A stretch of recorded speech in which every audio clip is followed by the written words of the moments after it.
പ്രിയ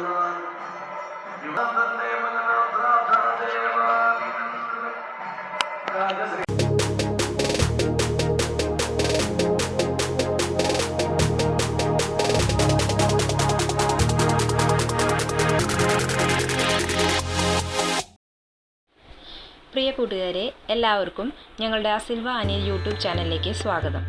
ഇന്ന് നമ്മൾ ആലപ്പുഴ ജില്ലയിലെ 4 പ്രസിദ്ധ ക്ഷേത്രങ്ങളായ ചക്കുളത്തുകാവ്, അമ്പലപ്പുഴ, മണ്ണാറശാല, ഹരിപ്പാട് സുബ്രഹ്മണ്യ സ്വാമി ക്ഷേത്രം എന്നിവിടങ്ങളിലേക്കാണ് ദർശനം നടത്തുന്നത്. അപ്പോൾ ആദ്യം നമ്മൾ പോകുന്നത് ചക്കുളത്തുകാവ് ശ്രീ ഭഗവതി ക്ഷേത്രത്തിലേക്കാണ്.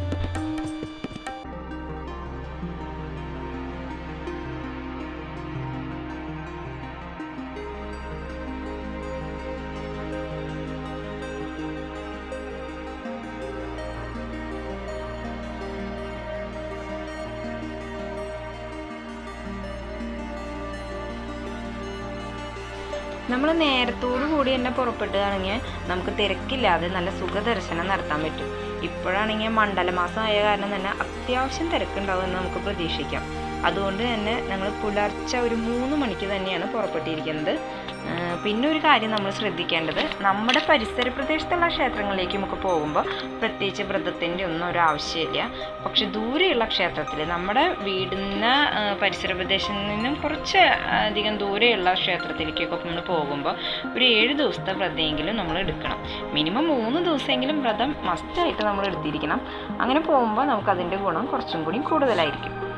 ഇപ്പോൾ തൃശ്ശൂരിൽ നിന്ന് പോകുന്നവർക്കാണെങ്കിൽ തൃശ്ശൂർ, ചാലക്കുടി, അങ്കമാലി, ആലുവ വഴി അങ്ങനെ എടപ്പള്ളി, വൈറ്റില, എന്നിട്ട് അമ്പലപ്പുഴ വഴി പോവുക. അങ്ങനെയാണ് വെച്ചെങ്കിൽ പിന്നെ അവിടെ നിന്ന് ഡയറക്റ്റ് ചക്കുളത്തുകാവിലേക്ക് എത്താം. അങ്ങനെ നമുക്ക് പോകാൻ പറ്റും.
സ്ത്രീകളുടെ ശബരിമല എന്നാണ് ചക്കുളത്തുകാവിനെ അറിയപ്പെടുന്നത് തന്നെ.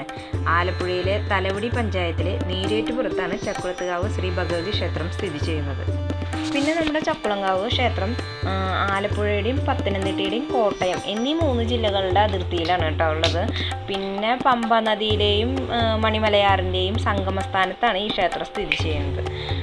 പിന്നെ നമ്മളുടെ തൃശ്ശൂരിൽ നിന്ന് ഇപ്പം നമ്മൾ ഗൂഗിൾ മാപ്പ് സെറ്റ് ചെയ്തൊക്കെ പോകുമ്പോൾ അത്ര കറക്റ്റായിട്ട് നമുക്ക് ശരിയാവണമെന്നൊന്നുമില്ല. അപ്പോൾ തൃശ്ശൂരിൽ നിന്ന് നമുക്ക് ഏകദേശം ഒരു 140 കിലോമീറ്ററോളം ദൂരമുണ്ട്. തൃശ്ശൂരിൽ നിന്ന് 140, ഏകദേശം 3-3.5 മണിക്കൂറൊക്കെ നമുക്ക് എന്തായാലും യാത്ര സമയം വേണ്ടി വരും. ഇപ്പം നമ്മൾ അമ്പലത്തിൻ്റെ ആ ഒരു കവാടമൊക്കെ കടന്നു വന്നിട്ടുണ്ട്. അമ്പലത്തിലെത്തി. അപ്പോൾ പാർക്കിങ്ങിന് വേണ്ടിയിട്ട് പോവാണ്. പാർക്കിംഗ് ഏരിയയിൽ വലിയ തിരക്കൊന്നും കാണാനില്ല. അപ്പോൾ അത് കാരണം നമുക്ക് വലിയ കുഴപ്പമില്ലാതെ തന്നെ തൊഴുത് ഇറങ്ങാമെന്ന് വിചാരിക്കുന്നു. കണ്ടില്ലേ, കാണുമ്പോൾ തന്നെ അറിയാൻ വലിയ തിരക്കൊന്നും ഇല്ല. പാർക്കിങ്ങിന് ഇഷ്ടം പോലെ സ്ഥലമാണ് കിടക്കുന്നത്.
ചക്രത്തുകാവിലെ മുഖ്യ പ്രതിഷ്ഠ ആദിപരാശക്തി വനദുർഗാ സങ്കല്പത്തിൽ കിഴക്കോട്ട് ദർശനമാണ്.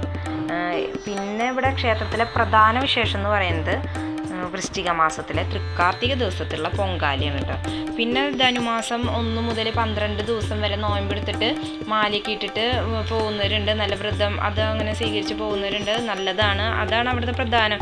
ധനുമാസം 1 മുതൽ 12 ദിവസം വരെ നല്ല പ്രധാനപ്പെട്ട ദിവസങ്ങളാണ് കേട്ടോ. പിന്നെ ധനുമാസത്തിലെ 30 വെള്ളിയാഴ്ച നാരിപൂജ, നമ്മൾ സ്ത്രീകളെ ഭഗവതിയായി സങ്കല്പിച്ച് നാരിപൂജ നടത്തുന്നുണ്ട്. അതുപോലെ വിളിച്ചു ചൊല്ലി പ്രാർത്ഥന, അതുപോലെ എല്ലാ വെള്ളിയാഴ്ചകളിലും ഔഷധജലം കൊടുക്കുന്നുണ്ട്. അങ്ങനെയുള്ള പ്രത്യേക പരിപാടികളൊക്കെ ഉണ്ട് അവിടെ.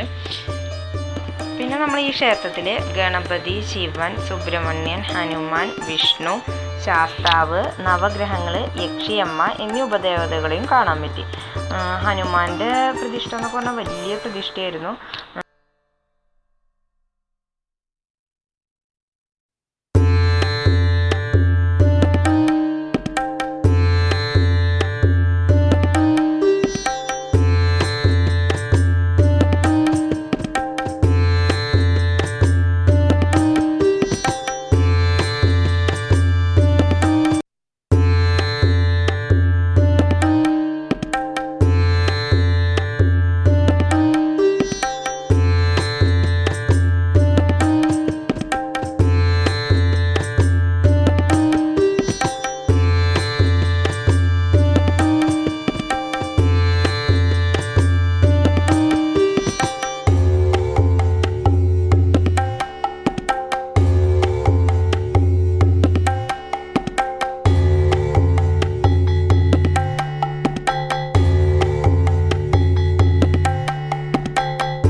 പിന്നെ നമ്മളിവിടെ ഒരു പ്രത്യേകത കണ്ടത് എന്താണെന്ന് വെച്ചാൽ, മറ്റുള്ള അമ്പലങ്ങളിൽ നിന്ന് എനിക്കൊരു വ്യത്യാസം തോന്നിയത് കാര്യസിദ്ധി അഭിഷേകം എന്ന് പറഞ്ഞിട്ട്, കാര്യസിദ്ധിക്കായിട്ട് നമുക്ക് നമ്മുടെ കൈകൾ കൊണ്ട് തന്നെ ദേവീനെ അഭിഷേകം ചെയ്യാൻ പറ്റുന്ന ഒരു പ്രത്യേകതയാണ് ഇവിടെ കണ്ടത്. ഞങ്ങൾ ഇതുവരെ സന്ദർശിച്ച അമ്പലങ്ങളിലൊന്നും ഞാൻ ഇതുപോലെ കണ്ടിട്ടില്ല.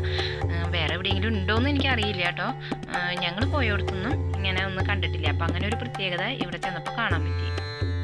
ഇപ്പം അമ്പലത്തിൻ്റെ ഇതിനെക്കുറിച്ചിട്ടും നമുക്ക് നമ്മുടെ ദേവിയോടുള്ള ഒരു ഭക്തി അല്ലെങ്കിൽ നമുക്ക് വിശ്വാസം എന്നുള്ളത്, ഞാനൊരു 10-14 വർഷമായിട്ട് എനിക്ക് നല്ല വിശ്വാസം ഇതൊക്കെ ഉണ്ട്. എങ്കിലും ആദ്യമായിട്ടാണ് എനിക്ക് അമ്പലത്തിൽ പോകാനുള്ളൊരു ഭാഗ്യം, ഇപ്പം ഇത്രയും വർഷത്തിനിടയിൽ അമ്പലത്തിൽ പോകാനുള്ളൊരു ഭാഗ്യം ഇപ്പോഴാണ് കിട്ടിയത്. അപ്പോൾ എൻ്റെ ആ ഒരു അറിവ് വെച്ചിട്ടാണ് ഞാൻ നിങ്ങൾക്ക് ഷെയർ ചെയ്യുന്നത്. അപ്പോൾ നിങ്ങൾക്ക് ഇതിനു മുമ്പ് പോയവരും ഒരു ദേവിയെക്കുറിച്ച് കൂടുതൽ അറിയാവുന്നവർക്കും കമൻറ്റ് ബോക്സിൽ കമൻറ്റ് ചെയ്യാവുന്നതാണ്. അപ്പോൾ നമ്മുടെ മറ്റുള്ളവർക്ക് സബ്സ്ക്രൈബേഴ്സിനായാലും അറിവ്, ഇപ്പോൾ എനിക്കായാലും അത് കൂടുതൽ അറിവുകൾ കിട്ടിയ ഉപകാരമായിരിക്കും. അപ്പോൾ ഇതിനെക്കുറിച്ച് കൂടുതൽ അറിയുന്നവർക്ക് തീർച്ചയായിട്ടും കമൻറ്റ് ബോക്സിൽ കമൻറ്റ് ചെയ്യാവുന്നതാണ്. അതുപോലെ എന്തെങ്കിലും സംശയം നമുക്ക് പോകുന്നതിൽ അല്ലെങ്കിൽ എന്തെങ്കിലും ഉണ്ടെച്ചെങ്കിലും ഇതുപോലെ കമൻറ്റ് ബോക്സിൽ ഇടുകയാണെന്ന് വെച്ചെങ്കിൽ അറിയാവുന്ന രീതിയിൽ നമ്മൾ പറഞ്ഞു തരുന്നതായിരിക്കും കേട്ടോ.